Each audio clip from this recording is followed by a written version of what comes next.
I write of the beginning that predates a birth or death certificate, the beginning that began and is.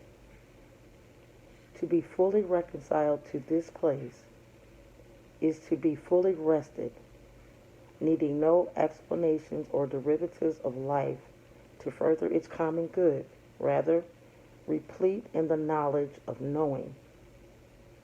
And what is known no longer calcifies the stages of worthiness. The soul returns to its beginning and ending, rested fully and solely in the light of truth that resonates within its framework. To be fully reconciled in soul and spirit is to find the kingdom of God within you. It is as if the pendulum has swung to its perpendicular union and shaved all false pretense from the swell of its swing, so that all illuminates within its revolution reflect the essence of truth that every soul possesses. It is here where one, having forsaken all others, chooses to be and remain one. The beauty of the confusion is that pain is now viewed as a comfort and not as an ache that is pressured to leave. The rested soul no longer sees the need to rest in either one or the other, spending the balance of its entirety, joyfully reviewing and recalling all for the essence of true manifestation. During the acts, the force of emotions and physical gratification superseded the minuscule atom of truth that lay awaiting discovery.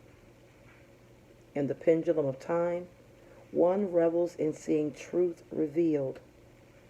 The focus is fully on its creator, and the unification now permeated in every fabric of its being, both physical and spiritual. Breathing every breath as though it were the last, looking at the picture, perfect in its imperfection. The rested soul is content to look and not be moved to distraction. All things are constant in this place. To rest in knowing without validation or striving to accomplish some goal temporary in its delivery. It carpets the physical persona of an existence that begs to be remembered from its intrinsic space, to utilize all the senses and fully engage the plethora of liberty that abounds, to not favor one over the other nor desire to find satisfaction in seeing that all is well, with no need for outer perceptions and opinions to reconstruct what has been established anew. To defer is to infer a response that seduces the senses into a mummified state of denial before peeling back the layers of suicidal parody to expunge the deceptive ploys. Though grievous the injunctions in their fullness, the light cascades through the psychedelic pigmentation to expose the root of its existence, pure in form and true in essence, eliminating the importance of all counterparts in the transference from perceived awareness to inflective knowing. The religion of truth is identified from within and understood in the light of truth. Its system varies from soul to soul and is engineered from an intimate place. It is self-serving to insist another walk as you have come into being and impossible. For this to be so, the opposite soul must have had an identical set of circumstances and experiences, made the exact same choices, and perceived precisely as you for the same aspect to adhere. We must all pursue our own path of truth from within.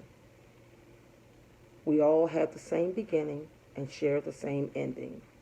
How we arrive at both are through a very unique set of circumstances. Organized religion can be detrimental to the true evolution of the soul to abode in a place of complete connectivity and knowing, as it tends to suppress originality to a degree.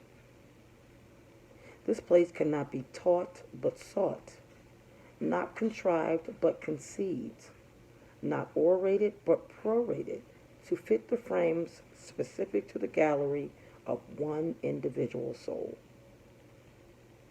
Time and circumstances serve to drive the soul to a place of voidance, ridding itself of all caustic debris that has cyclically run its course. In this state, it no longer offers the same placated hypocrisy that it once did. Although the truth resonates from this place, the desire to appear comforted, deception, and self-apathy continue their circular exacting, leading one to examine and interrogate all things that no longer serve at this juncture. This is a place where there is no desire to pretend, judge, criticize, minimize, tantalize, idolize, sodomize, aggrandize, and or apprise one's state in any other mainstay than has been fully realized. There are two sides to every story, and the soul is no exception. The institution of religion tends to strive for unrealistic perfectionism. One strives without ever fully attaining while holding others accountable to the same impossible feat. Every soul is wired with its own religious fanfare, leaving no room for soul gatherings as the vespers within its own contorted perplexity serve to bruise its head for an entire lifetime. Although the torment and struggles will continue, terror is short-lived as one lives within or without reverence to the light. It is a personal choice and is arrived at through a very unique set of circumstances.